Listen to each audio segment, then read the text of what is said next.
Rosa. Buenas nuevas en tu vida. Radio Santa Rosa, consuelo y paz. Radio Santa Rosa. La Sociedad Dominica de Medios de Comunicación, Sodomco, presenta A Pensar Más con Rosa María Palacios.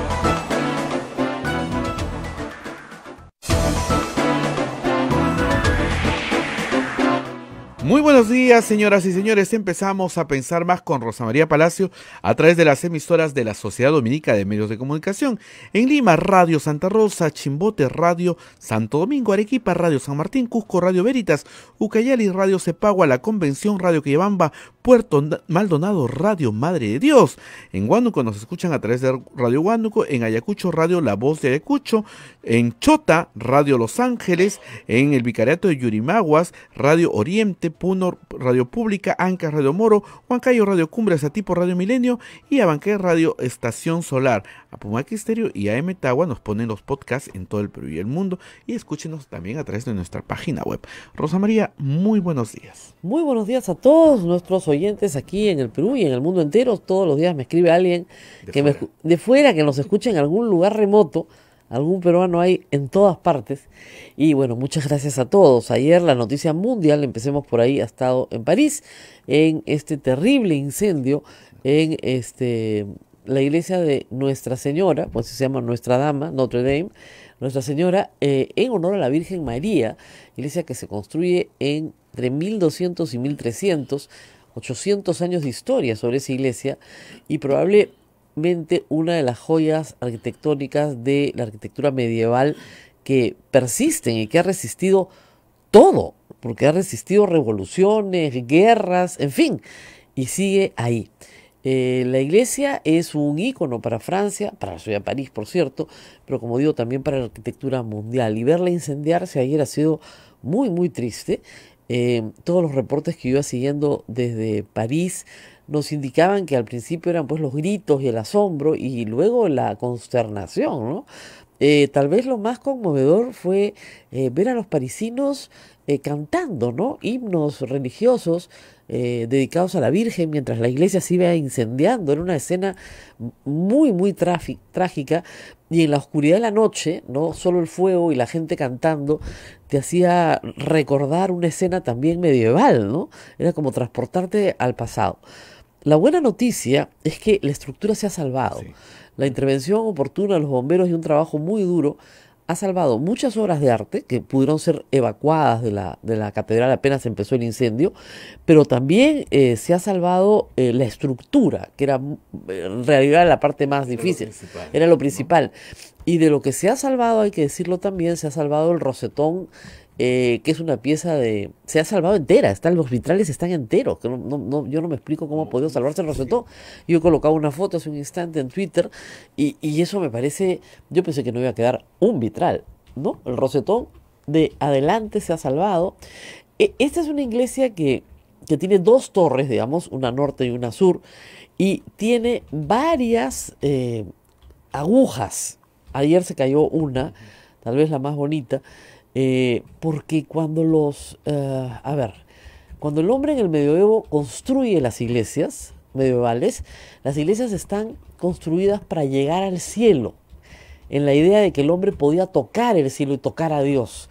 Y estas agujas son una forma de perforar el cielo y elevar el alma hacia Dios. Eran muy simbólicas en ese sentido.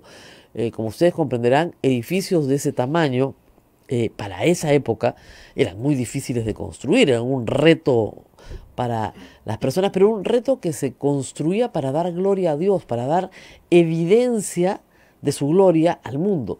Entonces, hay un enorme simbolismo en la iglesia, sin mencionar todos los acontecimientos históricos que se pueden reseñar de la historia de Francia dentro de esa iglesia. Vamos, a Napoleón lo coronaron ahí, ¿no? Entonces, y hay por supuesto tumbas en la parte inferior de la iglesia, porque la iglesia en el principio también sirvió como cementerio, como acá, como todos los templos. Nosotros sabemos que aquí en Santo Domingo, por ejemplo, tenemos una cantidad enorme de sepulturas debajo del templo, porque para eso se usaba, para cementerio.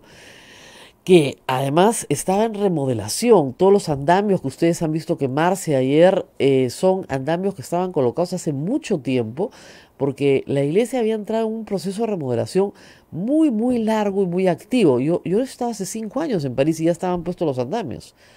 Estaba parte de la iglesia en reconstrucción, más que en reconstrucción, en mantenimiento, si quieren, ¿no?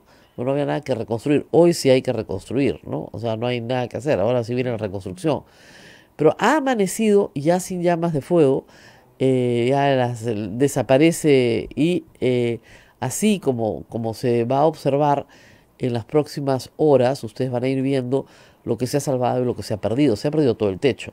El techo inevitablemente se iba a perder y lo vimos quemándose poco a poco, pero muchas cosas que se creían perdidas, pues finalmente se han logrado salvar y eso es una maravilla. Ahí está el rosetón, lo estábamos viendo en pantalla hace un instante, que es una de las cosas más bonitas de la catedral. Y inmediatamente la solidaridad mundial, ¿no? Los mismos franceses, solo 2 familias francesas muy ricas ya han comprometido 300 millones de euros. También hasta el equipo de fútbol, la Federación de Fútbol de Francia. Y se va a hacer una colecta nacional. El presidente de Francia, Emmanuel Macron, se comprometió anoche a reconstruir este símbolo, no solo de la cristiandad o del catolicismo, de iglesia dedicada específicamente a la Virgen María, sino también una joya arquitectónica, como les digo, medieval. El escenario de la novela famosa de Víctor Hugo, que, ¿no es cierto?, tiene de personajes principales a Sherazade y a Quasimodo, que se llama también Nuestra Señora, Notre Dame.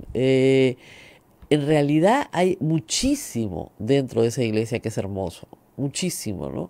Las capillas laterales, en fin, ¿qué podría decirles? Es uno de los sitios más lindos en los que uno puede estar.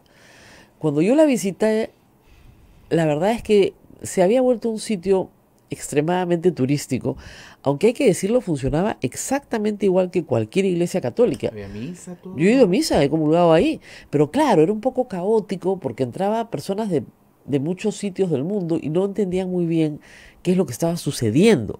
Para los sacerdotes era hasta complicado dar la comunión, porque de repente se la dabas a alguien que no tenía, que pensaba que había que pararse en una cola y te daban de comer algo.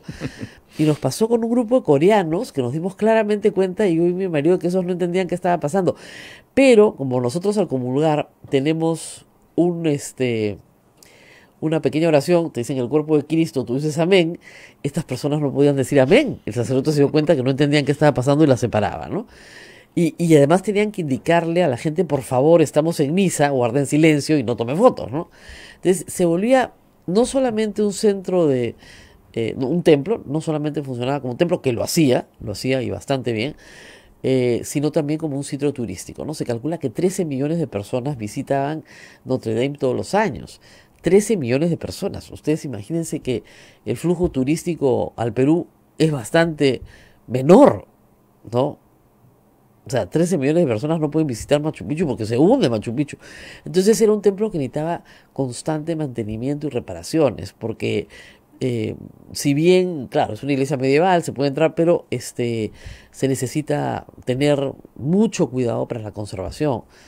800 años después, un incendio se ha llevado la mayoría del techo, si no todo el techo. Hay una foto aérea muy dramática ayer que se ve todo rojo y exactamente en la forma exacta o sea, en el área exacta del templo, ¿no? Y ese es todo el techo que se había caído. Pero es un techo de madera que se puede reponer. Así que hay bastante trabajo y me imagino que los trabajos de reconstrucción van a ser largos y complejos, y en unos 5 a 10 años se podrá volver a ver la iglesia en su esplendor, pero es complicado. Bueno, eso en cuanto a Notre Dame, y acá han pasado otras tragedias. Anoche, muy tarde, ya a las 11:20 me parece, 11:30 de la noche, se estableció que Pedro Pablo Kuczynski continuará en detención preliminar hasta cumplir el plazo de 10 días que se vence, me parece, este viernes o sábado. El tema aquí es el siguiente. Vamos por partes para que todos podamos entenderlo. El señor Pedro Pablo Kuczynski, su secretaria y su chofer fueron detenidos sin ser notificados, como procede en la audiencia preliminar, y sin audiencia. Fueron detenidos y derivados a la prefectura de Lima para que por un plazo de 10 días permanezcan en este estado de detención Y sus abogados presentaron, por supuesto, una apelación a la medida. Lo que hemos visto ayer es la apelación a esa medida, por eso es una sala de 3 jueces. Los jueces escucharon los alegatos de las partes que en algunos momentos han sido muy dramáticos. El alegato de Kuczynski ha sido muy triste, ¿no? Muy dramático, diciendo que les decía qué vergüenza, les gritaba, ¿no? Como un hombre mayor indignado. Y también los alegatos del chofer y de la secretaria que señalaron con toda honestidad, prácticamente no sabemos qué estamos haciendo acá. Hemos trabajado con lealtad para este señor, pero en una relación de respeto profesional y no tenemos la menor idea de qué estamos haciendo acá. El chofer contó el señor es mi jefe, siempre lo ha sido, ¿no? Entrecortaba el chofer muy conmovido porque sí, de verdad sí, que decía, yo no una entiendo pena. qué estoy haciendo acá. Y la verdad yo tampoco. En eso tiene toda la razón el chofer. Pero para ellos, felizmente, sí, la corte tuvo un poco de sensatez y señaló que se podían ir a su casa. Pero para Pedro Pablo Kuczynski se estableció que tenía peligro de fuga y riesgo procesal. Yo cuando iba avanzando la lectura me daba cuenta claramente, porque te das cuenta por algunas señales de que esto iba muy mal para Kuczynski. Y cuando terminó le dije, no me pregunten por qué, porque yo no lo puedo explicar. O sea, miren, la prisión preliminar, esta detención preliminar que se ordena en esta fase inicial de la investigación, se hace para conseguir pruebas, ¿ok? Para conseguir testimonios, para asegurar la probanza, ¿no? Porque te faltan piezas o estás a punto de conseguir algo y temes que la persona imputada pueda perturbar seriamente la acción de la justicia, ¿no? Entonces, por ejemplo, tienes el dato que va a mover el cadáver, ¿no? Entonces lo quieres tener mejor inmovilizado para que no lo mueva. O tienes la información de que está presionando a unos testigos, entonces tú los detienes a todos para que canten. El caso de Keiko Fujimori. Detuvieron a 20, ¿te acuerdas? 21 órdenes de captura, todos en detención preliminar. Un grupo cantó, y cantó rapidísimo. Entonces lo que hizo el fiscal fue romper la unidad del bloque para que así unos se manifiesten como colaboradores eficaces. En el caso de Kuczynski eran 3 personas, esto no ha sucedido. Ni su secretaria ni su chofer se han lanzado de colaboradores eficaces de nada, porque aparentemente nada tenían que contar porque nada sabían que complicara a Pedro Pablo Kuczynski como el líder de una organización criminal que tenía a ellos 2 de cómplices, lo cual es bastante extraño. Entonces, eso no funciona, por lo menos no ha funcionado. El fiscal ayer en la mañana, después de que yo despedí este programa, ingresa y dice, ya no quiero que discutamos el tema de prisión preliminar, porque mañana estoy presentando la prisión preventiva. Entonces, por sustracción de la materia, ya no hay nada que discutir. Bueno, la Corte dijo que sí lo iba a discutir y que sí iba a resolver. Hoy, de todas maneras, se está presentando la orden de prisión preventiva contra Pedro Pablo Kuczynski, pero eso sí se va a discutir en una audiencia. El tema acá es el siguiente. En los fundamentos de la resolución de anoche, en primer lugar, se habla largamente de la imputación penal y se discute el fondo del asunto. Y a estos jueces no les toca discutir el fondo del asunto. El fondo del asunto se discute en el juicio oral. Acá no se discute si el señor Kuczynski ha cometido un delito o no ha cometido un delito. Lo que tienes que discutir es si hay elementos indiciarios de que puede haber cometido un delito con una pena mayor a 4 años. Y el problema acá es que los jueces no han explicado por qué le aplican el tipo penal de lavado de activos. Al margen de los hechos, que pueden ser ciertos, la empresa hizo tal cosa, la otra empresa no sé qué, etcétera, al margen de eso tú tienes que discutir si hay materia para delitos que tengan más de 4 años de pena. Y lo que hemos siempre discutido acá es que ahí hay negociación incompatible y tráfico de influencia, pero lavado no hay por dónde. Porque lavado implica que has recibido dinero de una fuente ilícita, ¿ok? Ya, te paga la contabilidad regular de Odebrecht. ¿Dónde está la fuente ilícita? Se te cayó el lavado.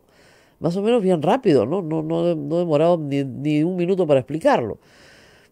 Esa consideración no ha sido ni siquiera mencionada por la sala. Pero en fin, pero sí un montón de hechos y una evaluación de esos hechos.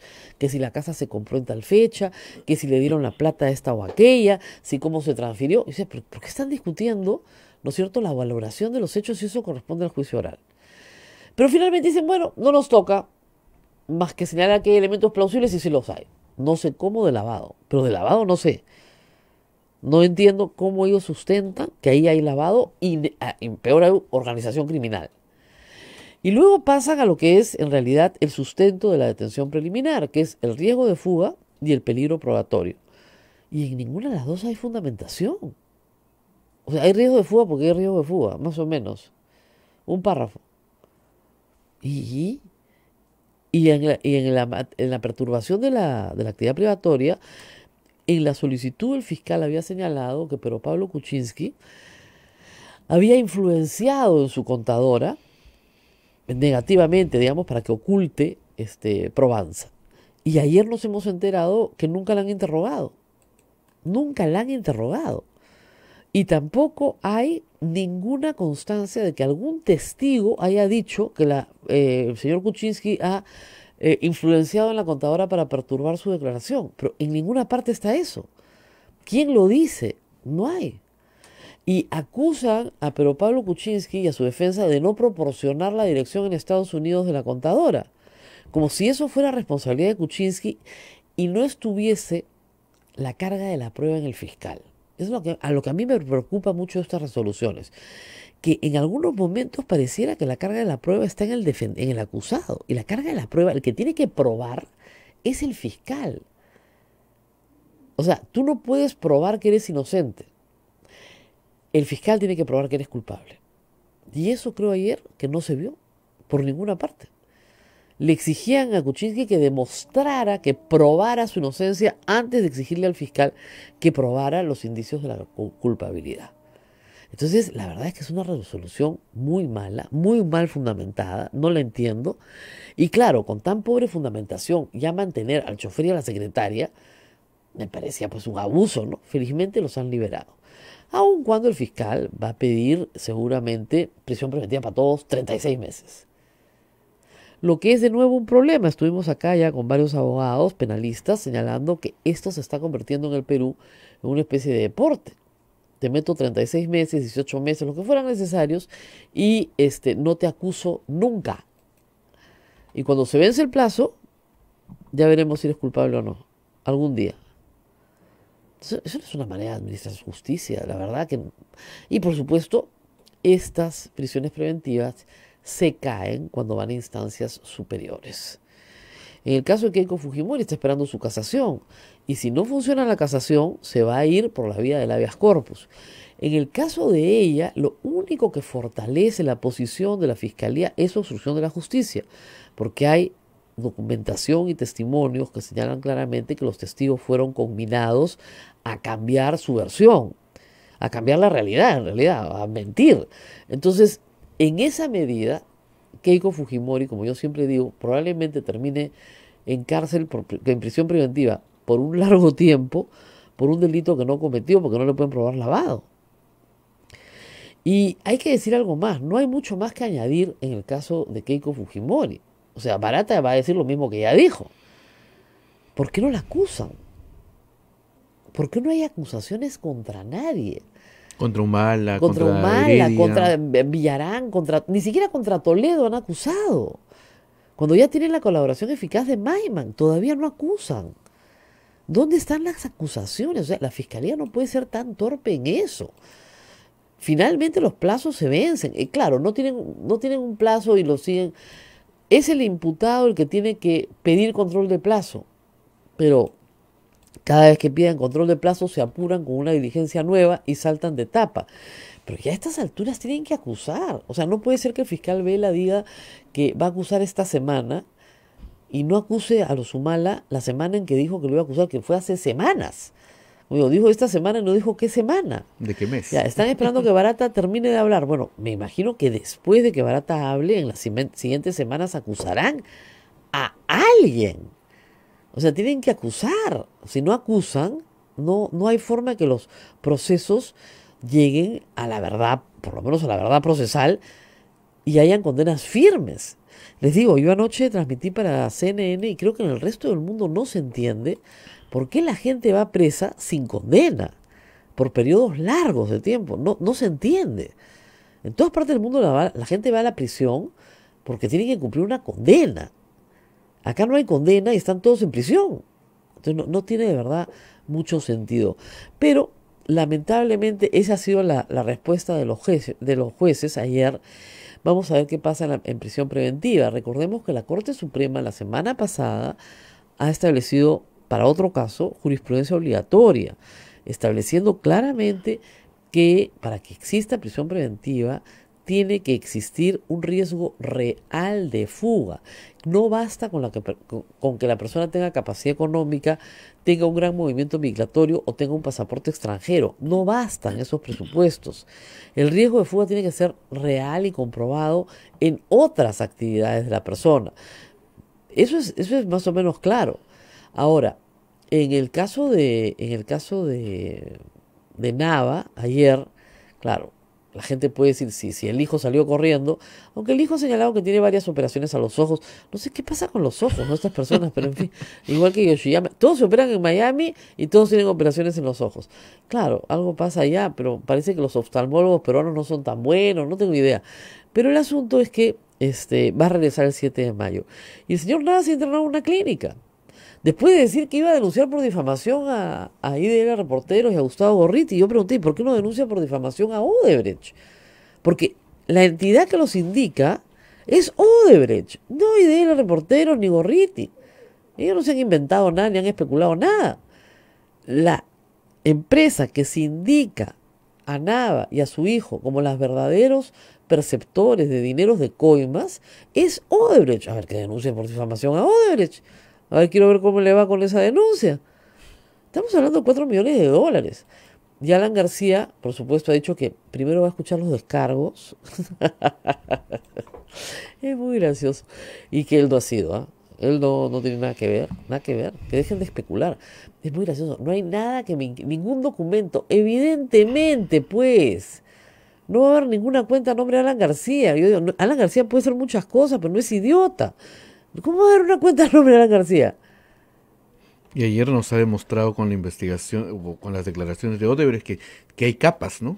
Hay capas. Obviamente, tú no tienes un testaferro, tienes una cadena de testaferros antes de llegar a ti. Uh-huh. Ahora, el problema es la cooperación internacional, ¿no? Como veíamos ayer, saltar a través de cada una de las transferencias de dinero implica cooperación internacional para encontrar a los beneficiarios en última instancia de los dineros mal habidos. Pero en fin, vamos a hacer una pausa y va a venir en un ratito Charmelí Bustíos. Charmelí es hija de, como ustedes recordarán, Hugo Bustíos, periodista ayacuchano, asesinado en el año 1987 por una patrulla militar. La familia Bustíos reclama justicia porque se indican a el exministro Daniel Urresti como una de las personas que participa en la patrulla militar que asesina a Hugo Bustíos. La identificación de Urresti y de los otros miembros de la patrulla militar tardó décadas y finalmente se llevó el caso a la justicia. El señor Urresti fue declarado inocente. En la apelación, la Corte Suprema ha ordenado un nuevo juicio, volver a empezar en la fase del juicio oral. Vamos a la pausa y regresamos con todo eso. Sodomco, Sociedad Dominica de Medios de Comunicación. Somos la primera emisora católica del Perú. La primera en llevarte la mejor información, veraz y precisa, desde el mismo lugar de los hechos. Radio Santa Rosa, buenas nuevas en tu vida. ¿Quieres dejar de usar lentes? ¿Mejorar tu salud visual? Ven a Oculáser, la mejor clínica especializada en ojos. Oculáser cuenta con tecnología de vanguardia en cirugías de catarata, miopía, retina y trasplante, exámenes especializados, convenios con todas las EPS. Llámanos al 265-4833 o visítanos en nuestro Facebook y www.oculaserperú.com. Por verano, 500 soles de descuento en cualquiera de las técnicas de cirugía para eliminar la miopía. Oculáser, líderes en láser para la visión. Y esta vez, Radio Santa Rosa te lleva a Aguacho, la capital de la hospitalidad. Este próximo sábado 27 de abril visitaremos la Albúfera de Medio Mundo. Conocerás las pirámides de Bandurria, una joyita arqueológica escondida, su plaza de armas para adquirir las ricas salchichas. Además, degustaremos de su rica gastronomía. Viaje cómodo y placentero. Informes e inscripciones en Girón Camará 158 Lima o en nuestra central telefónica 555-3878 anexo 101. Radio Santa Rosa, buenas nuevas en tu vida. Santa Rosa, buenas nuevas en tu vida. Sodomco, Sociedad Dominica de Medios de Comunicación. Continuamos con A Pensar Más a través de las emisoras de la Sociedad Dominica de Medios de Comunicación. Rosa María. Lo que están preguntando algunas personas es cómo funciona esto de la prisión preventiva. Voy a tratar de explicarlo nuevamente. Miren, la regla general para todos, lo general, lo que debe ocurrir, y esto es en el mundo del derecho penal, no solo en el Perú, es que las personas sigan su proceso en libertad. Es decir, si no tienes una condena firme, no vas a la cárcel. Eso es la regla general, la que debe aplicarse en general para todos. Excepcionalmente, de manera extraordinaria, el fiscal puede solicitar a la justicia que una persona sea detenida preventivamente por razones que tienen que ser muy claras. Estas razones la ley señala son obstruir la actividad procesal y el peligro de fuga. Eso es lo fundamental. Obviamente también se tiene que considerar que el delito tenga más de 4, que hayan indicios plausibles del delito, que el delito tenga más de 4 años de pena, pero lo fundamental, lo que el fiscal tiene que acreditar sin lugar a dudas, es que esta persona, que podría seguir su proceso en libertad, tiene lamentablemente la posibilidad de alterar el proceso, ¿no es cierto? Está desapareciendo pruebas, está comprando delitos, o sigue delinquiendo, o sea, es un delito de ejecución continuada y sigue delinquiendo. Sigue extorsionando, o sigue asesinando, o sigue violando, o sea, continúa en esta actividad. Por ejemplo, una banda, ¿no? Continúa asaltando. Entonces, evidentemente, esa persona ya tiene un grave riesgo procesal y para la sociedad y inmediatamente se dispone su detención. Pero en el caso, ¿no es cierto?, de personas, vamos a explicarlo de nuevo, mayores de 65 años, mujeres embarazadas o personas gravemente enfermas, se puede solicitar que la medida de prisión preventiva, a pesar de que exista peligro de fuga, a pesar de que exista riesgo en la actividad probatoria, se cumpla en el domicilio. Es una medida sustitutoria, o sea, la corte puede llegar, el juez en primera instancia y la corte después puede llegar a la conclusión de que efectivamente esta persona tiene riesgo de fuga. Pero, dado que se puede establecer que no se va a fugar, se pone policía en la puerta de su casa y el señor tiene arresto domiciliario. Que claro, es mucho más cómodo estar en tu casa que estar en una prisión, por cierto, ¿no es cierto? Como decía alguien, no es lo mismo San Isidro que San Jorge, ¿no? Son santos diferentes. Muy bien. Entonces, ya no hay San Jorge, pues en esa época. Pero lo que sí es cierto es que esa detención preventiva se ejecuta sustitutoriamente en el domicilio. Se llama arresto domiciliario o detención domiciliaria. Lo que puede pasar, ustedes dirán, ¿en todos los casos de mayores de 65 años se va a su casa? No. Porque supongamos que la vivienda es absolutamente precaria, que no hay ninguna forma de asegurar que la persona no se va a fugar por la puerta de atrás, ¿no es cierto? Que no hay posibilidad de garantizar que la medida sustitutoria, ¿no es cierto?, cumpla con el fin. Entonces, en ese caso, el juez admite que no se aplique la medida sustitutoria y manda a la persona gravemente enferma, a la embarazada o al hombre mayor de 65 años o mujer mayor de 65 años a la cárcel. Pero de nuevo, ya es la excepción de la excepción. Miren todas las capas que hay. Primero, es excepcional. Segundo, ya, si es excepcional, si tienes estas condiciones, es aún más excepcional. Entonces, la verdad es que no se entiende por qué no se está aplicando la ley. Y eso es lo que a mí me sorprende. O sea, si tú no vas a aplicar lo que dice la norma porque tienes la excepción, tienes que probar la excepción. Y yo no entiendo cómo van a hacer para no probar la excepción. O sea, el señor Kuczynski ha tenido 1 año de detención, de impedimento de salir del país. ¿Se ha ido del país? No. ¿Solicitó permiso para operarse? Sí. Para atenderse de algún mal, sí, para ir a Estados Unidos, y le dijeron que no. Se quedó. No se fue escondido a ninguna parte, se quedó. No ve a su esposa no quiere venir al Perú, porque si meten preso a su secretaria al chofer, yo de la esposa tampoco vendría.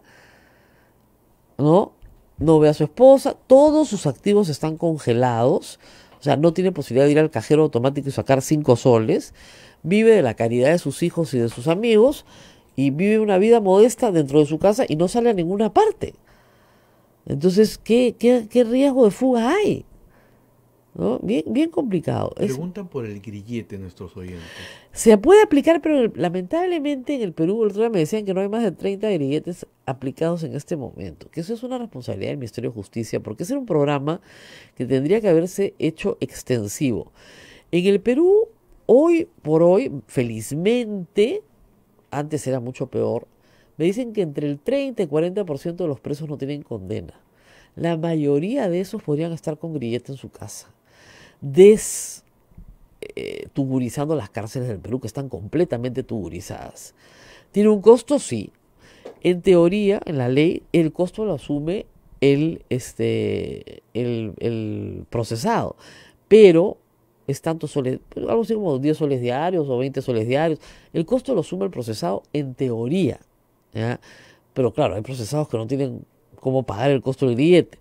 Pero yo creo que sí habría no sé, pues que saques el 20% de la gente que está en las cárceles y lo mandes con grillete a su casa, o grillete que te permite ir a trabajar y regresar a tu casa, destuburizas todas las cárceles del Perú. En vez de seguir construyendo cárceles que no hay ni la plata ni el presupuesto para hacerlo bien, de mantenimiento, podrías empezar por esa medida de destuburización y tener a la cárcel a la gente condenada, que como les digo son el 70-60% de la población penitenciaria. Y si tú sacas el 40%, en el peor de los casos, el 40% de la población penitenciaria, créanme que al día siguiente las cárceles del Perú no están tuburizadas, con todos los problemas que eso implica. Pero es caro, implica un programa de monitoreo. No es que te ponen un grillete en la pierna o en el brazo, que es como una especie de reloj o tobillera, y ya está. Tiene que haber una central policial que hace un monitoreo constante de todos los puntos que tiene bajo control y que puede mantener efectivamente un monitoreo de un número inmenso de grilletes, pero que tiene la obligación de tener presencia policial inmediata, pero inmediata, si la persona sale del circuito que le han establecido. O sea, si yo me voy de mi casa con el grillete puesto, voy a tener en 2 segundos, no en 2 segundos, pero en 3 minutos presencia policial. Y eso es caro. Es más barato que la cárcel, sí, pero es caro también. Ahora, como la cárcel en el Perú al Estado le cuesta poco, porque el Estado te da un pedazo de suelo, punto, hasta el colchón lo traes tú. Acá no es como en las películas, señores. O sea, no es que te dan un uniforme, ¿no? Y te dan tu azafate para que te sirvan la comida y una cama de cemento y un colchoncito. No, acá no te dan nada. Hay un piso y un hueco y ya tú ves cómo te metes ahí. Entonces, claro, la cárcel pues es más barata para el Estado también, aún los costos que haya que cuidar las cárceles, ¿no? Pero en fin, estamos en ese trance de que ahorita no han implementado los grilletes como tienen que implementarlos, ¿no? ¿Qué más? Bueno, ayer Fuerza Popular se presentó reestructurada, renovada. Mal día. Han escogido mal el día. ¿Saben qué pasa? Que es Semana Santa, lunes, le falta un asesor de marketing, por un lado. Y por otro lado, las críticas han surgido inmediatamente en el mismo seno histórico del fujimorismo. Hay unas declaraciones hoy día del médico Alejandro Aguinaga diciendo de qué reestructuración están hablando, de qué relanzamiento, si estas son las personas que han hablado mal de Kenji, mal de Alberto, ¿no es cierto?, que son gente que tiene varias camisetas, que son unos oportunistas, les ha hecho su vida, que ellos no son los llamados a relanzar nada. Pero sí hay que anotar que este relanzamiento viene acompañado de una presencia importante de los grupos más radicales evangélicos, es decir, Con mis hijos no te metas, Padres en Acción, han dicho que van a defender a la familia. Y ahora cuando la gente dice que va a defender a la familia, yo salgo corriendo, de verdad. Y antes no, me parecía muy normal, pero ahora ya corro por mi vida, porque están politizando un asunto que efectivamente es importante para la sociedad. Pero la presentación que hemos visto, de lo poco que hemos escuchado, porque no había mucha sustancia, hay que decirlo, tampoco había mucho que decir, algunos tweets de Keiko y el discurso de Galarreta, de lo que hemos visto es la apuesta por una opción conservadora, ¿no? Y han dicho que en agenda van a tener la liberación de sus líderes, tanto el líder histórico como la lideresa, Bueno, ya ¿no? tuvieron esa oportunidad y ellos dijeron que no estaban de acuerdo con la forma, ¿no? Ellos dijeron que no estaban de acuerdo con la forma en la que se había indultado a Alberto Fujimori, solo firmó Keiko Fujimori como presidente del partido, de su propio padre.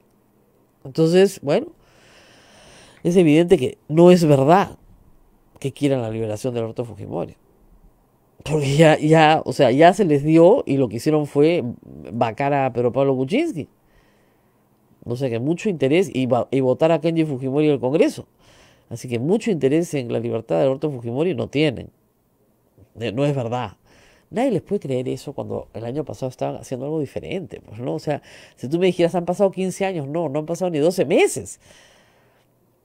O sea, Kenji Fujimori, aunque parezca que ha pasado hace años, no. El año pasado todavía, a estas alturas, hace un año está en el Congreso. Lo votaron en mayo. Entonces, piensen bien que es difícil creerles, ¿no? Y por otro lado, esta apuesta por ser un movimiento de derecha muy conservador, muy radicalmente conservador.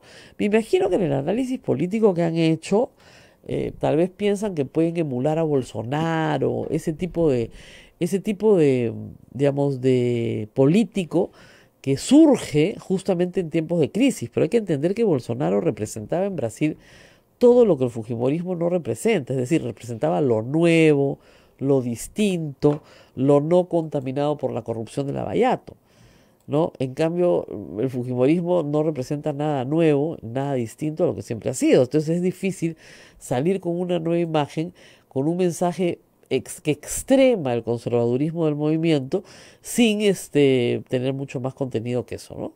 Pero en fin, hay cosas además que Rosa Bartra está respondiendo hoy día, porque se le olvidó de incluir a Alan García en el informe de Lavallato, ups, ¿ya? Ni tampoco incluyó a Nava, ni a Tala, ni a ninguno de estos, ups, ¿ya? Entonces, claro, es decir, no sabías, sí, pues no sabías, pero no sabías si no miraste. Ya de Nava se había hablado en la mega comisión. O sea, ya Tejada había hablado del caso de Nava, ya Juan Pari había hablado del caso de Nava, con pocos indicios, pero ya se sospechaba que estas prestaciones de servicios a través de Transportes Don Reina, que estas reuniones recurrentes con Barata, obedecían algún propósito ilícito, ¿no? Pero eso la comisión no lo vio. La comisión de Rosa Bartra puede ser una de las comisiones más caras y más vergonzosas para el Congreso, porque son comisiones para exculpar al gobierno de Alan García. Y eso es un asunto dramático, dramático. Ayer, Pedro Pablo Kuczynski acusó a esta comisión de ser la culpable de su desgracia. Hay que decir que el culpable de la desgracia de Pedro Pablo Kuczynski es Pedro Pablo Kuczynski, no es más que él mismo.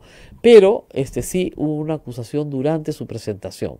Y bueno, ya no se van a reelegir, así que no podremos tomarles cuentas en el próximo Congreso si es que son congresistas, pero luego de que dejen de ser congresistas, como ustedes saben, todos los que hoy día son congresistas vuelven a la vida civil normal y pueden ser procesados por cualquier evento, hecho que hayan realizado que no tenga mayor justificación. Y realmente exculpar, eliminar a Alan García y a todo su gobierno del informe de la Comisión Lavallato es francamente sorprendente, ¿no? Por no decir otra cosa, por no decir que hay ahí un pacto, ¿no? Porque, digamos, Alan García está rodeado de personas de su entorno más íntimo que reciben coimas de Odebrecht. Y eso no es sospechoso, para nada. Es bastante raro, ¿no? Ayer los congresistas del APRA han estado muy silenciosos. Han dicho que van a... Están, yo creo, preocupados. Yo me crucé con Velázquez Quesquén y tenía cara de preocupación. Porque creo que ya el tono de los tweets de García de demuéstrenlo, pues, imbéciles, ¿no? Eso ya cambió. Creo que queda bien demostrado, ha quedado bien demostrado. Y lo que más les preocupa, creo yo, y eso es algo que vamos a ver la próxima semana, es que por alguna razón confiaban en que Barata no contara nada relacionado con Alan García, ni con Nava, ni con Atala, ni con estos personajes. Y esta información, eso hay que reiterarlo, sobre Nava, no llega porque Gustavo Gorriti se la inventa, llega porque Odebrecht la entrega a la Fiscalía peruana. Odebrecht, la empresa, en el marco de la colaboración, lo cual quiere decir que sí van a hablar claramente de Nava en toda su extensión, de chalán, de bandido y de todos los alias que estas personas tenían. O sea, creo que tenían la esperanza remota de que como Barata no había hablado de chalán, ya este tema, ¿no es cierto?, se cerraba en la oscuridad y el silencio. Acuérdense ustedes cómo gritaba Jenny Vilcatoma, que ya para que un acuerdo lesivo a los intereses del Perú, si no se iba a conocer nada más. Víctor Andrés García Belaúnde, ya Barata habló todo, ya no va a decir nada más. ¿Así? Fíjense las cosas que está entregando la empresa. La identidad de los testaferros. Y supuestamente no iban a decir nada. Entonces lo que se viene la próxima semana es muy grande. Yo lo que creo que lo que viene la próxima semana va a ser en parte la confirmación de lo que ya se sabe, pero en otra buena parte cosas que no se saben. Y cuando nos comiencen a dar todos los seudónimos de todas las personas que han recibido dinero de Odebrecht, porque en este sistema encriptado todos tenían seudónimo, entonces, y eso es como dice el artículo de IDL, hay que hacer arqueología, porque evidentemente los peruanos no eran los únicos coimeados, estaban coimeando en 12 países, en estructuras tan complejas como las que se armaron en el Perú, todos con testaferros. Entonces, digamos, es un trabajo de arqueología que tarde, porque hay que buscar en los archivos, una por una, todas las operaciones vinculadas con determinado seudónimo. Entonces, chalán tienes que buscarlo todas las veces que aparece. Entonces han encontrado 19 pagos a chalán. Han buscado las palabras APRA, chalán y bandido, que fueron las palabras claves que la empresa le da a la fiscalía para que acceda a los servidores y con esas palabras claves obtener la información. Miren, no hay mucho más que decir, ¿no? En el caso de Nava, efectivamente se ha internado en una clínica y él señala que le van a cambiar la orden de impedimento de salida que se iba a discutir ayer por una detención preventiva, que es lo más probable. Si es que el problema con ellos es que están en la fase todavía de detención de investigación preliminar, salvo que ayer el fiscal haya decidido concluir la fase de investigación preliminar y ya pasar a la fase de investigación preparatoria para acusar. Entonces, si ya pasó a la fase, ¿qué es lo que ha hecho con Kuczynski? Lo puede haber hecho con Nava ayer también, para poder solicitar los 36 meses de detención preventiva. Y Nava ha dicho que si lo tienen que detener, pues ahí está. Bueno, ahí está, se metió a la clínica en la tarde. Si me tienen que detener, aquí los estoy esperando. Ya. ¿Y dónde está? Bueno, ya me fui. Me fui a la clínica. Ahora, de nuevo, es una persona mayor de 65 años que puede tener una afección grave. Todo eso puede ameritar un arresto domiciliario, no hay ningún problema. Pero tiene que acreditar que no hay un peligro de fuga. El problema es que no lo ayuda en nada que su hijo se haya ido del Perú el mismo día que se estableció que iba a haber impedimento de salida. Y que se haya ido el mismo día comprando el pasaje el mismo día. Porque tú no puedes decir, no, fue una cita que estaba esperando. Sí, compró el pasaje el mismo día que el fiscal pide la detención. ¿Quién le dijo? ¿Quién le dijo? Alan García ha dicho, su propia declaración, que él tiene infiltrados en la fiscalía. Tuvo que corregir la declaración, porque claro, si yo fuera Erasmo Reina, renuncio. Pues no, imagínense, la bestia, dice que tiene infiltrados en la fiscalía. No hay nada más que decir sobre obstrucción de la justicia. El señor afirma tener infiltrados, porque además lo dijo en plural, dentro de la fiscalía. Tenía informantes y que ya le habían avisado de varias cosas. O sea, es un descaro completo para cometer un delito en público. ¿Cómo vas a tener informantes en la fiscalía y contárselo a todo el Perú? Los nervios le traicionan. No, porque probablemente sí los tiene. Y además quiso hacer una demostración de poder. O sea, yo controlo pues la fiscalía, conozco, ¿no? Entonces, estaba admitiendo la comisión de un delito. Estaba obstruyendo la justicia. Yo digo, yo el abogado salgo corriendo, renuncio en el acto, me voy. ¿Cómo puede ser tan burro? Y él tuvo que salir por Twitter a redecirse. O sea, se desdijo y volvió a decir que en realidad era una persona anónima que había buscado a su abogado cuando no estaba él en el Perú, con el que nunca habló y no sabe quién es. Ya, pues, por el amor de Dios. Bueno, hacemos una pausa. Sí. Diga que disciplinado, ha sacado el cartel de pausa, ha hecho pausa en el acto. Estamos esperando a Charmelí. Lamentablemente nuestros invitados se atracan en el tráfico. Está el abogado de Charmelí, pero Charmelí todavía no llega. Bueno, pero podemos conversar con su abogado. Vamos a la pausa y volvemos. Sodomco, Sociedad Dominica de Medios de Comunicación.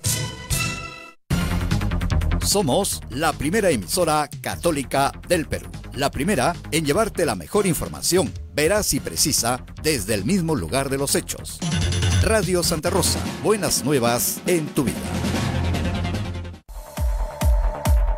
Radio Santa Rosa les presenta su nuevo centro recreacional Padre Juan Zócolis, amplio local campestre donde podrán celebrar campeonatos deportivos, fulbito y vóley, cumpleaños, 15 años, bodas, despedidas, baby shower. Contamos con amplias áreas verdes, zona de parrilla, servicios higiénicos y 2 canchitas de gras sintético para fulbito y vóley, además de playa de estacionamiento privado, ubicado en la avenida Riva Agüero 2009 en San Miguel. No esperes más y haz tu reservación al WhatsApp 976-199-425 o 976-373-618. Radio Santa Rosa, 62 años llevando buenas nuevas en tu vida.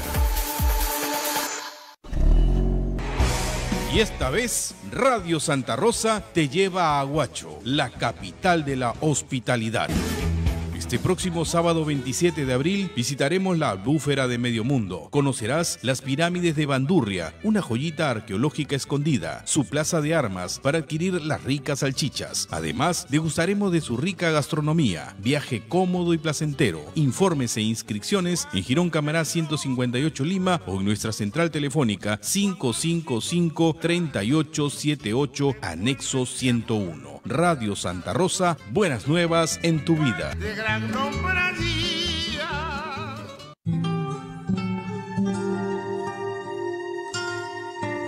Cuaresma, camino a la Pascua.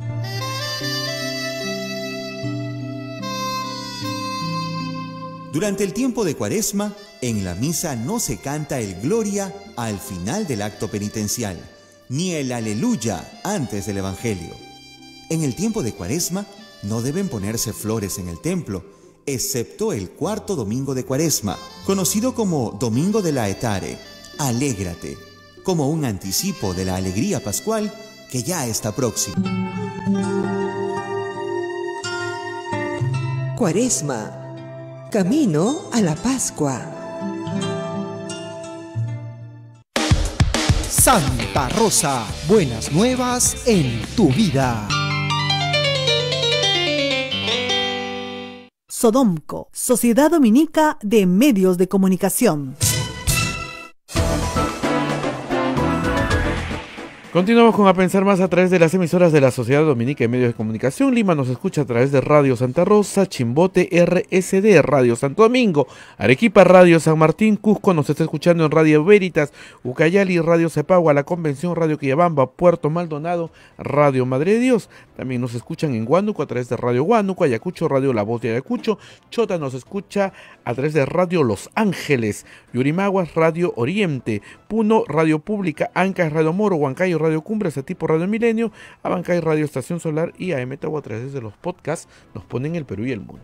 Rosa María. Estamos con el doctor Hernán Barnechea, abogado de Charmelí Bustíos, abogado de la familia Bustíos. En realidad son sus herederos los que están interponiendo las acciones legales para establecer la verdad. ¿Qué fue lo que pasó en la muerte de su padre?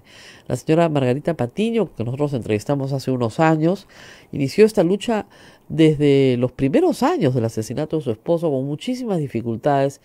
Logró establecer finalmente que este era un crimen de lesa humanidad y que por lo tanto era imprescriptible. Logró algunas condenas para algunos miembros de la patrulla que finalmente fueron cortas y finalmente están en libertad, los otros asesinos.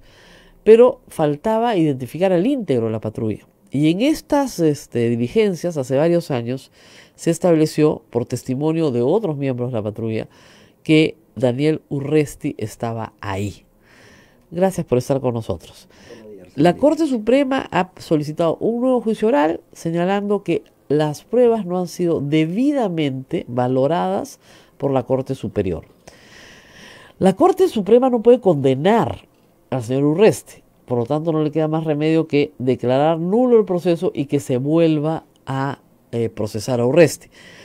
Pero lo que le está diciendo la Corte Inferior es: valora las pruebas de acuerdo a las instrucciones que te estoy dando, lo cual parece ser casi una condena anticipada para Urresti. ¿Es así? Bueno, de acuerdo a nuestro sistema jurídico procesal en el ámbito penal, la Corte Suprema tiene pues la facultad, de acuerdo a la ley, de anular las sentencias que conoce en recurso de nulidad cuando encuentre algunos vicios procesales que se desprendan de la misma. En este sentido, la Corte Suprema ha señalado pues que se ha valorado incorrectamente todo el material probatorio que se pudo, conseguir a nivel de las investigaciones, tanto a nivel preliminar como también a nivel judicial.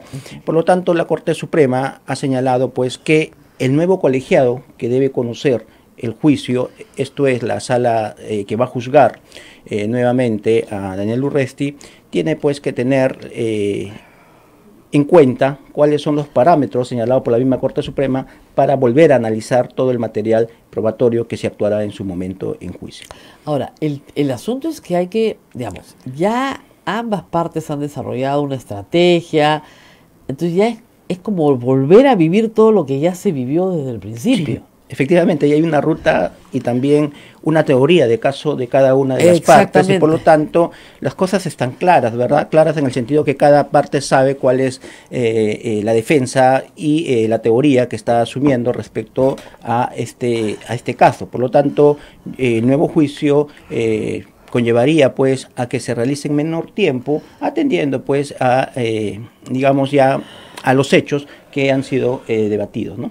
Ahora, ustedes señalan, la tesis de ustedes es que el señor Urresti es partícipe de la patrulla o es el asesino material. ¿Qué es lo que ustedes están señalando? Primero, en el marco del respeto a la garantía de presunción de inocencia, que se respeta a todo aquel que está inmerso en un proceso, la teoría que ha asumido el Ministerio Público, quien es el titular de la acción penal y también el que tiene pues la carga probatoria, es que Urresti habría integrado la patrulla que asesinó al periodista Hugo Bustillos el día 24 de noviembre de 1988, ¿no? Esa es la tesis principal. La tesis principal. De acusación. En su calidad de S2, él era oficial de inteligencia, y eso sí se ha dicho varias veces, es imposible que no supiera que el operativo se iba a desarrollar. Bueno, atendiendo principalmente a testigos expertos que fueron a juicio a declarar y ilustrar al colegiado respecto a las funciones que desempeñaba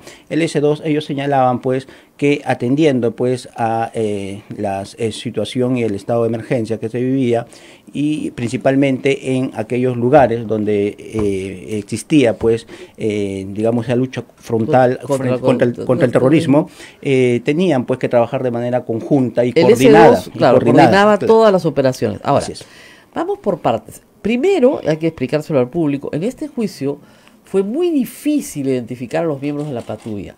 Ojos de Gato tenía una cara muy particular, una fisonomía muy particular, y por esa razón se le pudo identificar.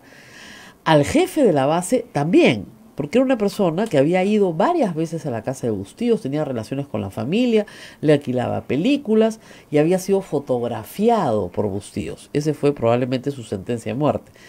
Entonces, estas dos personas son condenadas por la justicia, pero durante ese proceso ellos identifican, uno de ellos identifica a el señor Urresti. La primera defensa de Urresti es que él no estuvo ahí. Eso ya quedó descartado. O sea, él admite que sí estuvo ahí. Él señala pues que el año 88 él desempeñó su cargo, sus funciones como militar en Ayacucho, exactamente en Huanta, en la base de Castropampa. Entonces, eso ya no está en discusión. No hay duda y no hay cuestionamiento sobre ese aspecto. Ubicarlo en la base, le digo, inicialmente fue muy difícil. Él está ubicado en el lugar. Él también no puede dejar de reconocer que era oficial de inteligencia. No, él también reconoce que cumplía las labores de inteligencia. Jefe de inteligencia y contrainteligencia. Es evidente que al menos él ha encubierto, porque él sabía de la operación. No podía no saberlo porque sería un pésimo oficial de inteligencia y todos sabemos que el señor Urresti es muy competente. Entonces, que sabía de la operación antes, durante y después, tiene que haberlo sabido. Ahora, ¿cómo hacen ustedes para ubicarlo en la escena del crimen? Bueno, atendiendo principalmente a los medios de prueba, porque en el marco de un proceso es lo que se puede decir y afirmar es atendiendo principalmente a las pruebas que existen. La ubicación en la escena está, digamos, fundamentada o sustentada en la declaración de una testigo presencial, doña Isabel Rodríguez Chipana, quien señala pues que el día 24 de noviembre del 88, dado que ella se encontraba en Erapata, que es un caserío cercano al lugar del cercano a Huanta, donde ella vivía, porque ahí está ubicada su casa. Entonces, desde esa perspectiva y atendiendo esas circunstancias, ella el día 24 de noviembre del año 1988, muy temprano, vio llegar a una patrulla militar conformada por 4 militares, entre ellos se encontraba Daniel Urresti. Ella señala que era Urresti porque ella luego alega que Urresti se presenta y la viola. De acuerdo a la declaración del testigo. Eso se dijo en juicio. Eso es lo que Urresti ha rechazado ambas imputaciones, dice que nunca en su vida la ha visto, y la defensa de Urresti ha, creo yo, hecho un trabajo importante porque convenció al colegiado de que la testigo mentía y no fue considerado su testimonio. Pero la Corte Suprema ordena en el nuevo juicio que este testimonio sí sea valorado. Esa es la gran diferencia. Así es. La Corte Suprema, en la valoración de la declaración de esta testigo presencial, no utiliza las reglas propias de valoración que se debe de analizar, y por lo tanto es que la Corte Suprema corrige la plana y dice: no, tienes que analizar correctamente la declaración de la testigo. No es que diga que la testigo haya mentido en un primer momento, no, nada de eso, sino que su declaración tiene que ser analizada de manera racional, de manera lógica, atendiendo pues a la coherencia de su declaración. Digamos, la Corte Superior, en la entrevista en la sentencia que se ha convertido ahora en nula, no valora lo que dice la señora Chipana. No valora integralmente, sino sesgadamente. Por eso dice que no tiene valor. No tiene valor en el sentido que no convence al Tribunal Constitucional, a la Corte Superior de Justicia. Y de hecho, ese es el único testimonio de que él estuvo ahí, no hay otro testimonio. Bueno, también eso es, digamos, corroborado, atendiendo, y repito, soy muy enfático, a los medios de prueba que existen en el proceso, a las declaraciones de un militar importante también. Nos referimos a Edgardo Montoya Contreras, quien señala pues que efectivamente Urresti Helera sale de la base de Castropampa, digamos, pero esa declaración en un momento anterior al asesinato del periodista Hugo Bustillos, y regresa posteriormente, y por lo tanto es un elemento que corrobora lo señalado por la testigo. Sí, pero lo que dice Urresti, yo me pude haber ido a Huanta, me fui al pueblo, me fui a cualquier otro sitio, pero es un elemento indiciario fundamental. Sí, claro. Hay un testigo que dice que salió y entró. Pero salió señalando las características propias, como es que salió vestido de civil, que salió con una patrulla militar, que luego regresó a pie. Entonces esos datos permiten pues concordar con lo que dice la testigo presencial, que efectivamente los militares vinieron a pie, vinieron en un carro militar y luego abandonaron la escena del crimen a pie. Entonces eso, digamos que ya cobra mayor fuerza, no es que simplemente salió de la base militar, sino que con las características propias de su declaración permite pues concordar su versión con la del testigo presencial. ¿Cuál es si fuera condenado Urresti, qué pena es la que enfrenta? Bueno, el Ministerio Público está solicitando 25 años de pena privativa de libertad, atendiendo que se trata pues de un asesinato que se realizó con gran crueldad y por explosión, es decir que hubo un, digamos, un ánimo muy perverso de asesinarlo de cierta manera, colocando el explosivo cuando aún se encontraba vivo. Por lo tanto, ello agrava la responsabilidad de los autores del hecho. Claro. Ahora, mucha gente dice lo siguiente, ¿no? He escuchado este tipo de comentarios. Eso pasaba en esos días, ellos cumplían sus órdenes, los militares no podían distinguir entre quién era terrorista y quién no lo era. Claro, lo que hicieron está mal, pero juzgarlo 30 años después, ¿ya para qué? Justamente eso es el tema de los derechos humanos, ¿verdad?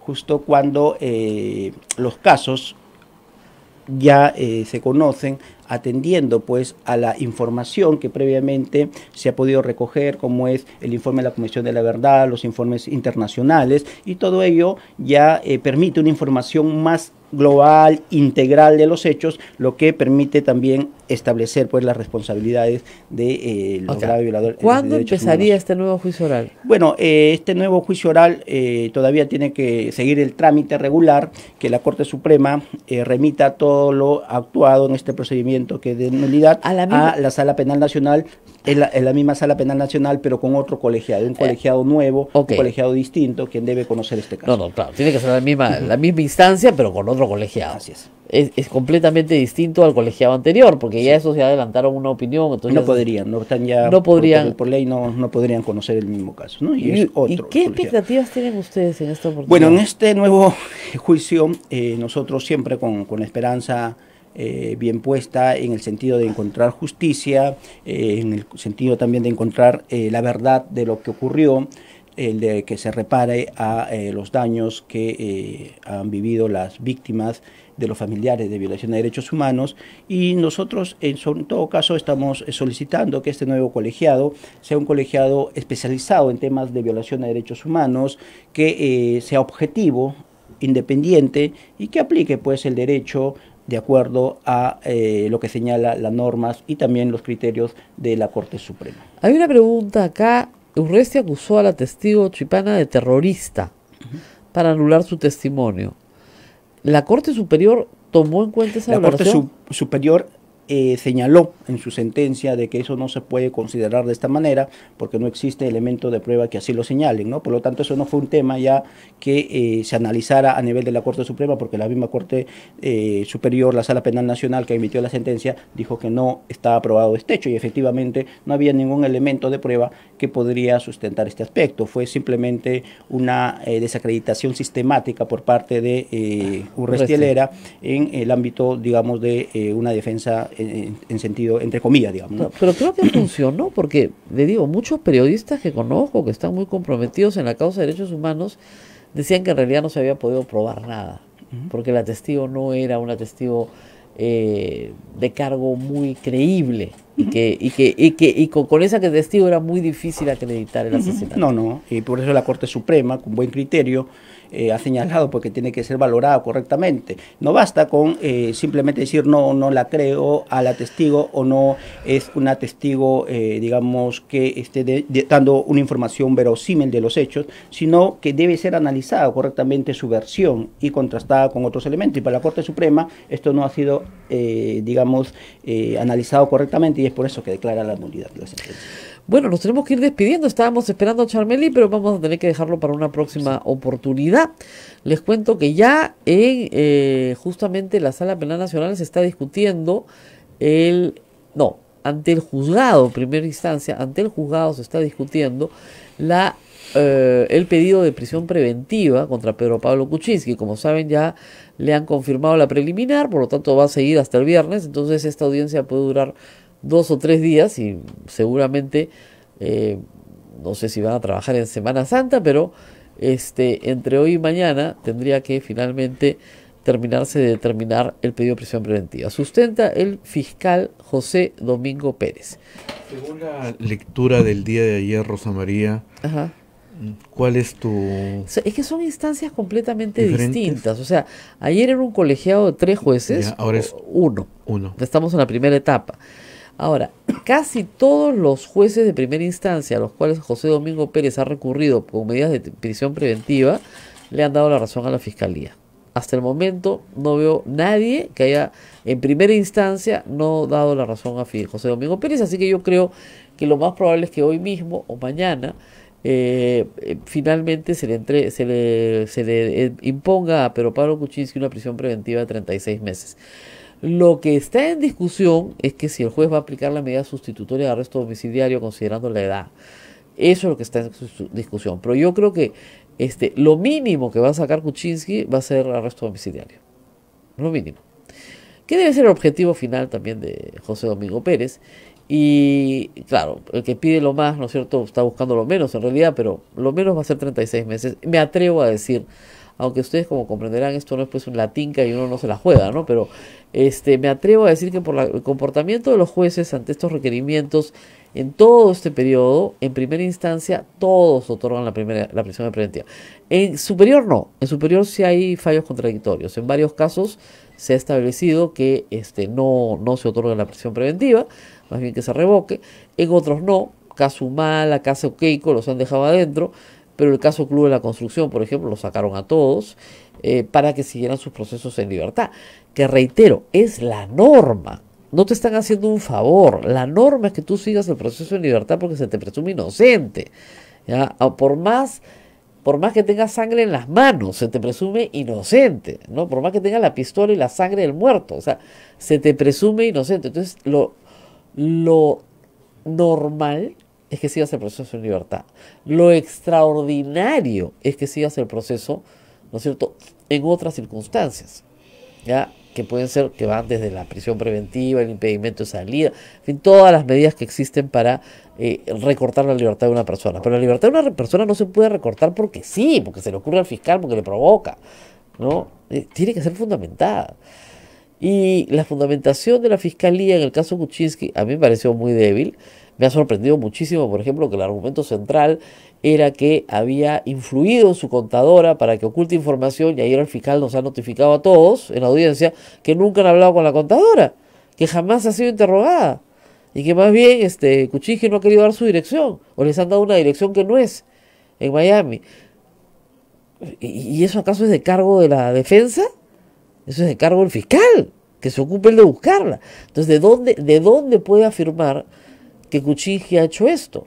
Si ella no ha hablado con ellos y ningún otro testigo ha dicho que Kuczynski ha perturbado la actividad probatoria influyendo o amedrentando prácticamente o modificando la contabilidad con su contadora. Ha sido una sorpresa para todos, la verdad. Nunca han hablado con ella. ¿Y eso no lo valora la Corte? Es bien raro. Bueno, nos tenemos que ir. Gracias, doctor, por estar con nosotros. Yo sé. Tenemos que decirles que no se olviden de ayudarnos donándonos lo que ustedes tengan a bien. Entre a la página web de Radio Santa Rosa, www.santarosa.com.pe, y hay un recuadro que dice PayPal o PayPal para acá mis chicos que no, PayPal, ¿ya? Y ahí usted puede hacer una donación con su tarjeta de crédito del monto que usted quiera. Nos dice el padre que algo está entrando, así que por favor, si nos van a acostumbrar a recibir alguito, acá los chicos como locos me ponen ahí el cartel PayPal porque saben que la propina sale de ahí. Así que si entra algo, pues que Dios los bendiga, porque acá vivimos de la caridad pública. Muy bien. Nos vamos, Rosa María, hasta mañana. Nos vamos, hasta mañana.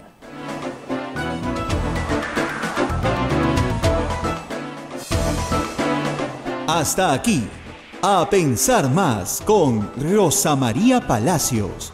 Este programa fue producido por la Sociedad Dominica de Medios de Comunicación, Sodomco.